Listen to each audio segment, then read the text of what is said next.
The PP Podcast.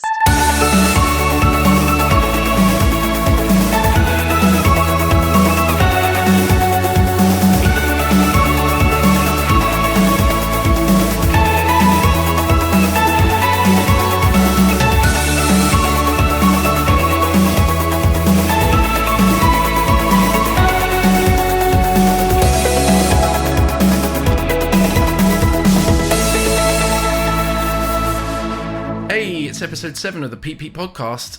Can you believe we've come this far? It's amazing. So in this episode, I met Andy Brook. Now Andy is a very active member of the local community and has been recognised for his services to the arts with a number of awards and honours that have been rightfully bestowed upon him.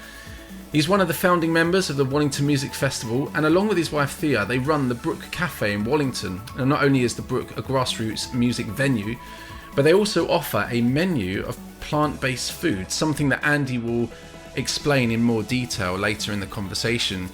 And when we initially recorded this conversation back in early March, this is quite a while back actually, we sort of had no idea of the devastating impact that the lockdown situation would have on everybody's everyday life. You know, everything's just been turned upside down. And so initially Andy spoke at length about his plans for 2020 and what that was going to look like for the Brook Cafe as a business, and they were, you know, talking about bringing the open mic nights back, talking about hosting regular music events, etc. And sadly, of course, that is all on hold at the current time, but we do have hopes that in the future these plans will come to fruition. But all was not lost. We did manage to have a conversation about food and music, which I think is probably most people's two favourite subjects. And so without further ado, this is episode 7 of the PP Podcast with Andy Brook. The Jedi, the Mac, Mary Poppins, and now the Brook. As returns go, how does this one rank? Mary Poppins was pretty good. There was one song in it I liked, but it definitely ranks above that. Return of the Mac doesn't really scale up there, but the Jedi, I mean, you can't compete with that, I'm sorry. No, but the Return of the Brook? Oh, no, it's up there, but not as far as the Jedi. That's just... Okay. I mean, it's pretty magical, but, you know, it's not about the Force. But, Andy Brook, welcome back to Wallington. It's not my place to welcome you to anywhere. Absolutely is. Hello, Peter. How are you? You've welcomed me into your studio, and we're surrounded by all this very high-tech equipment. And I've just pulled out my little Zoom recorder, which whipped it out. Looks like something out of the early learning centre compared to this lot. But as I just pointed out, I've got a Zoom here as well, and they're like kindred spirits. These things. It's fine. But how's it going? So the Brook is back up and running. It is, yeah. That's amazing. So we reopened at the end of February after a few setbacks. The original kind of timescale was to open up the 1st of November, but then there was people that we had who had agreed to take on the role of management and so forth.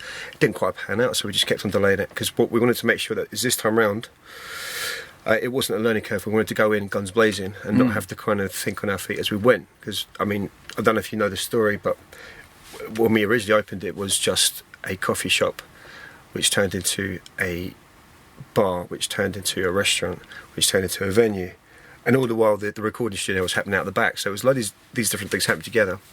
And not coming from a hospitality background, Thea or myself, it was a very steep learning curve. So it's interesting that this time around we've kind of done it, been there, and just we're going into it as an ongoing concern. Because didn't you? Well, you up sticks and you relocated in East London. Certainly the restaurant. The restaurant did, yeah. So there was a 6 month tenure up in Hackney, which is great. I mean, it's a very vibrant area. But the studio still remained in Wallington, and a lot of people have said to me, "Welcome home," and it's like I never actually left. I've always been here the whole time.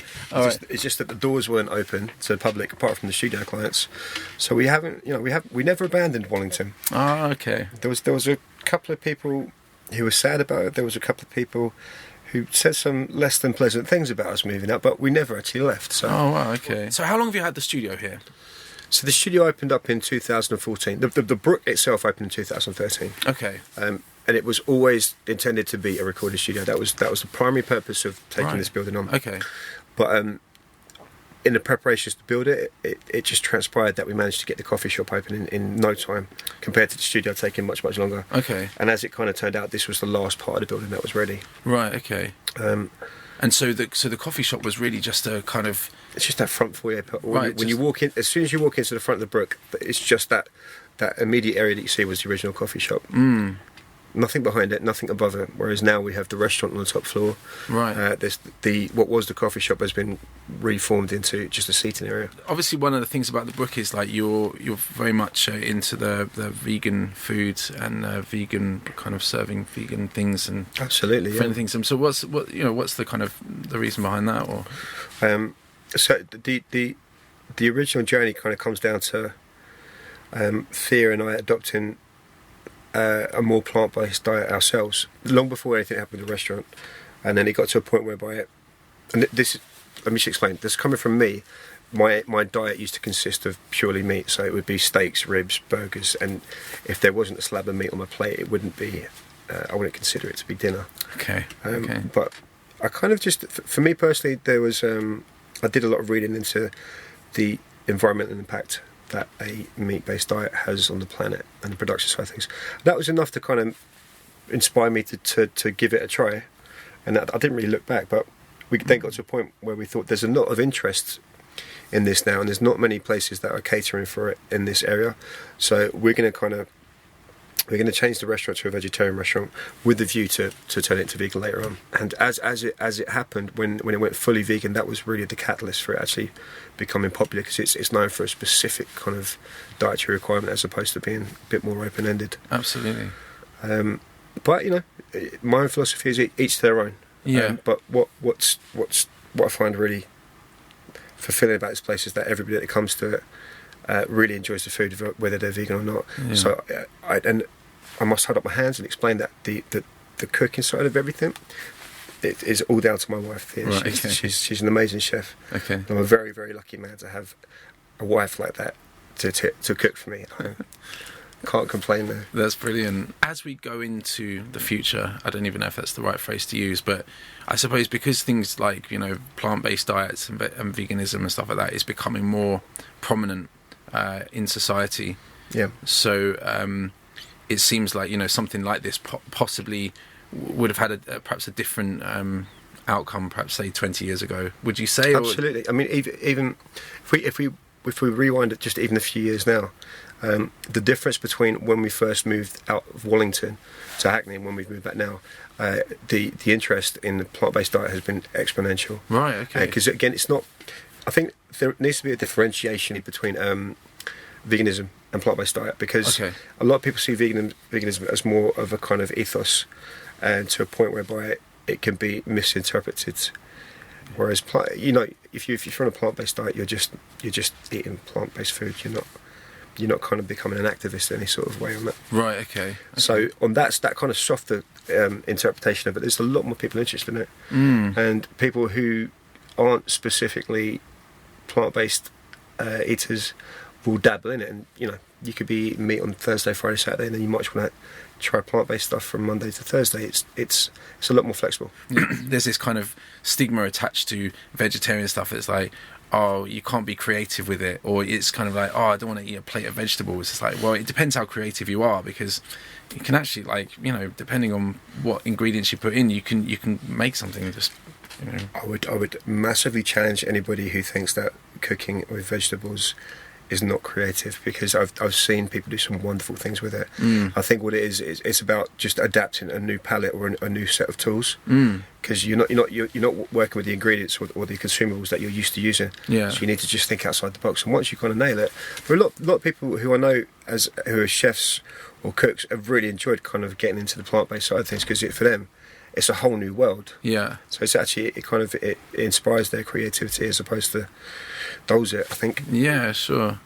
Just on that point, that there's a lot of things out there to sate that kind of hunger, or just it's that feel for texture. I mean, there's a lot of meat-based substitutes, like you have the Beyond Meat burger, which is great. There's the Moving Mountains burger. Okay. These are all things that most of the restaurants and bars around this area are now stocking. Right. Okay. You will find that the UK, I find from anywhere I've been, the UK above anywhere else is really kind of geared towards accommodating a plant-based diet. Right, okay. Particularly if you're somebody that actually enjoys meat, but you want to just try something and still get that kind of succulence that you're used to out of it. A lot of the supermarkets in this country have really kind of started to stock really good vegan products. And that's what I think, that's above all else, it's when those major brands buy into it, it's when it kind of starts things to really get rolling with the public and the perception of it, because people know that they don't have to go to a special place to buy it.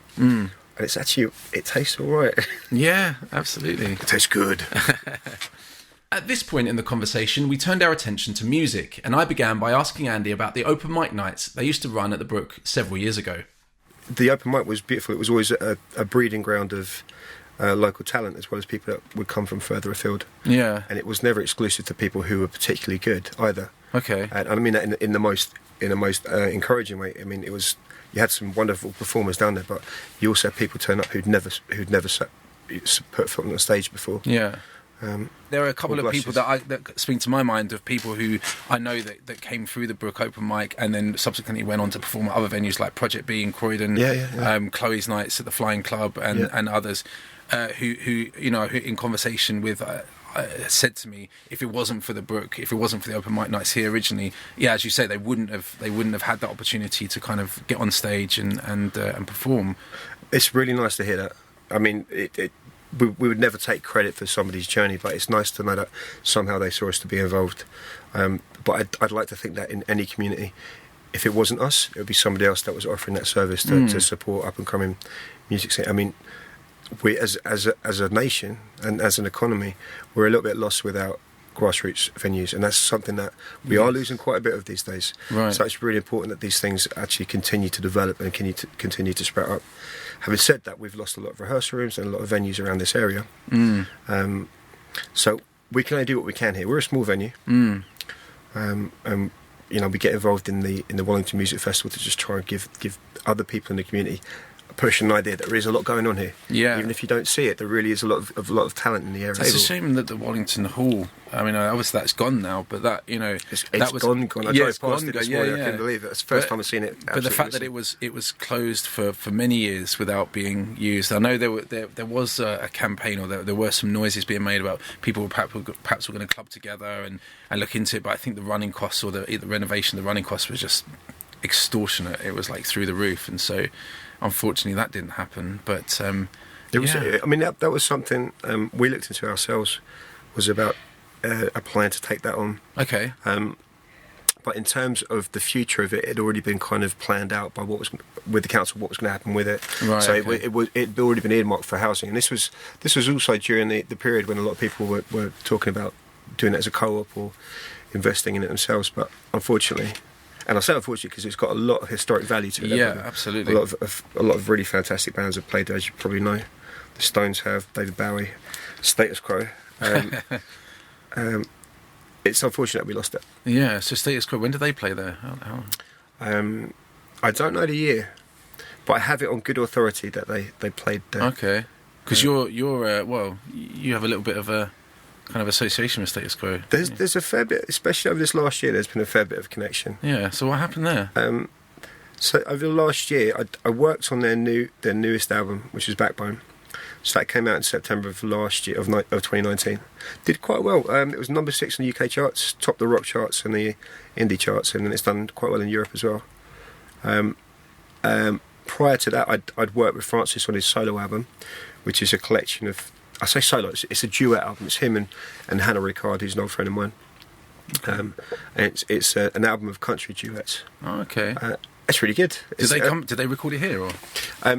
No. So Francis Rossi has a studio in his home, which is quite close by. It's just in Purley, so we do a lot of the work there. But there were bits and pieces I did here. Okay. No, it wasn't recorded per se in this room.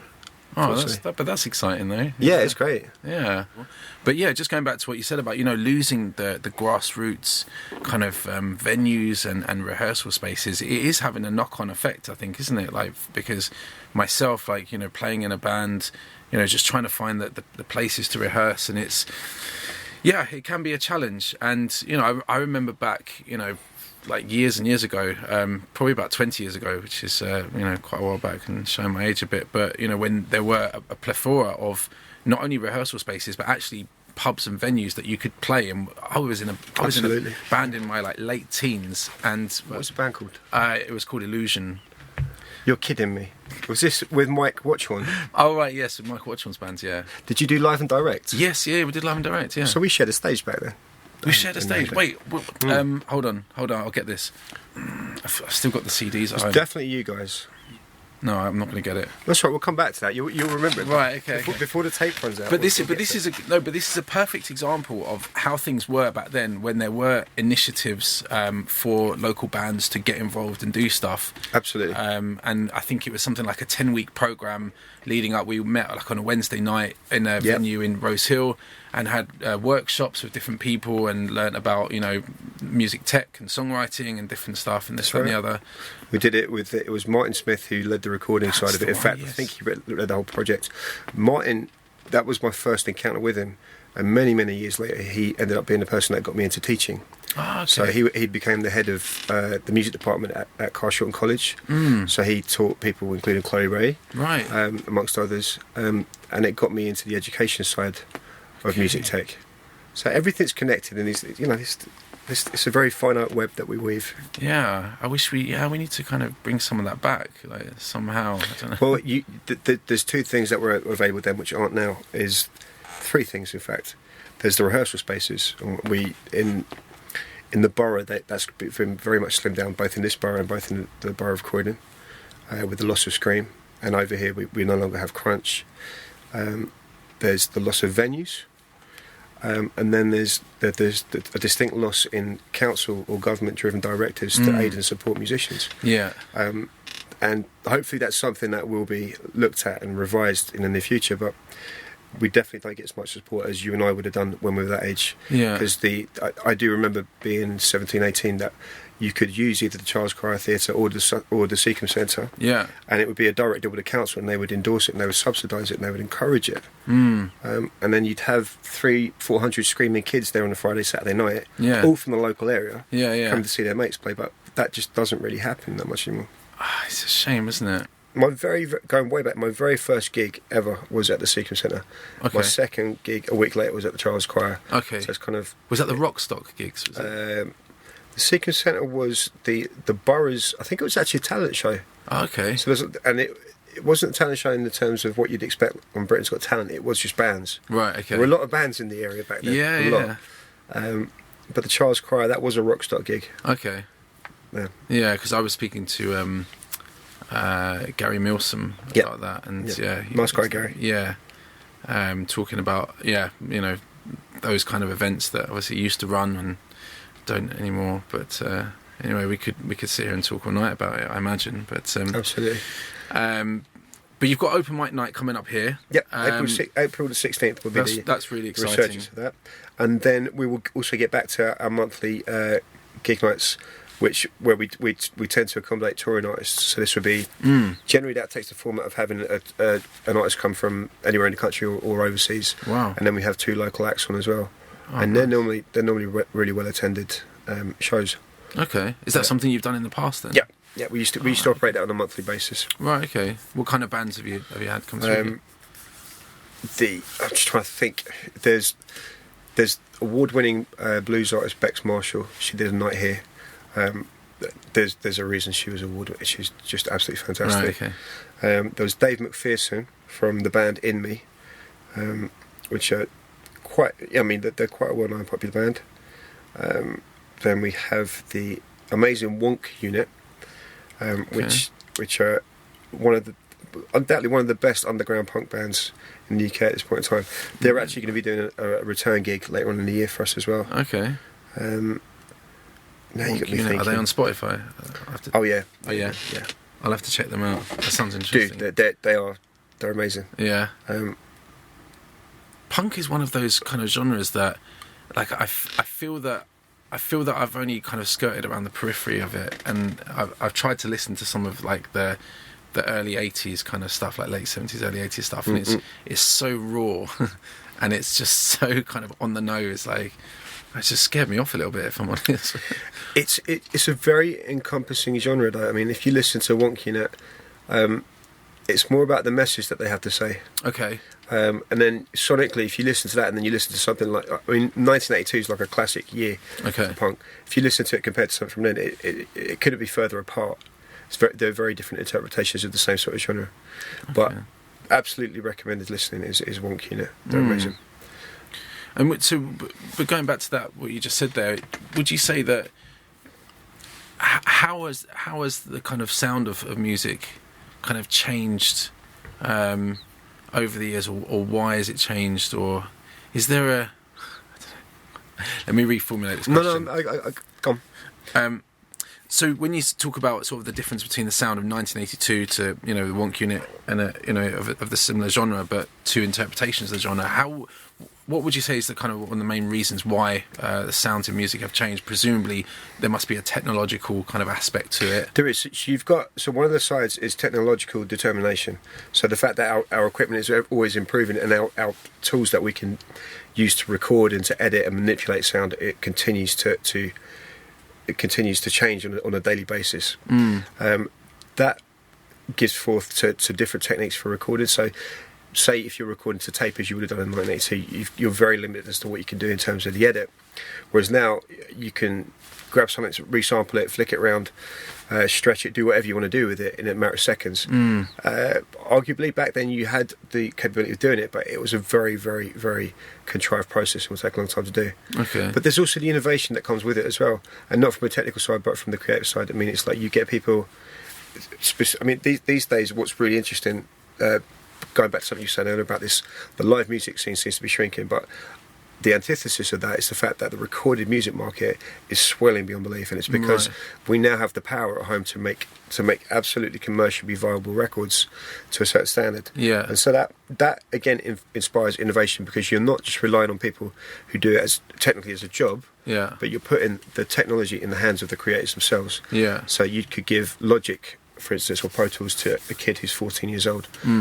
They're not kind of blinkered, or they're not swayed by what they've learned at engineering college or music college. So they're going into it completely wide open to any interpretation of what it is they want to do.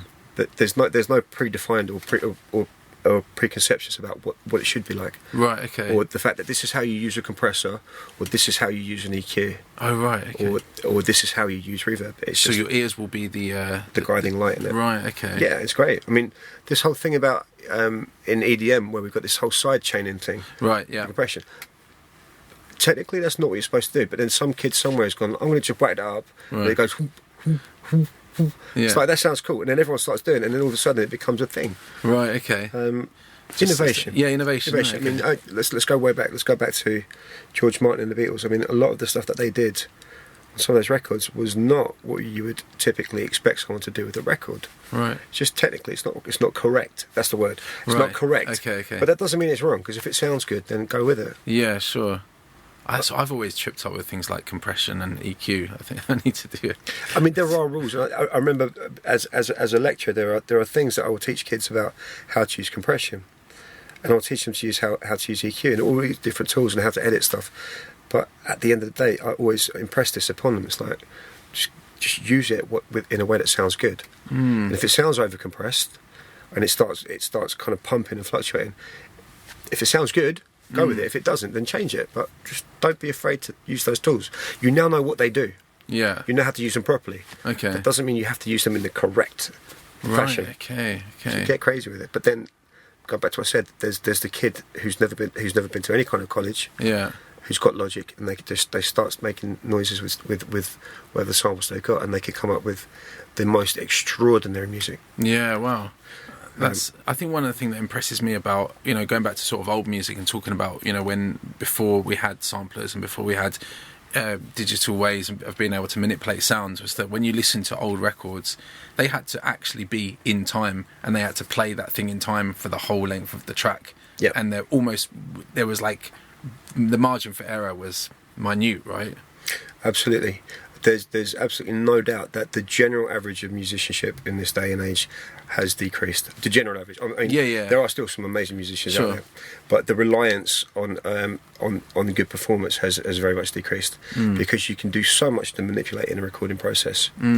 And in a live sense, a lot of acts, a lot of touring acts, a lot of big name acts would also use playback tracks within the context of the performance. I'm not saying that everyone minds, because some people do, but undoubtedly there are a few acts on the bigger stages that I've seen who tend to just do everything live, and that becomes, given that most acts nowadays will have additional vocals or additional guitars or keys or something on backing track while they're playing.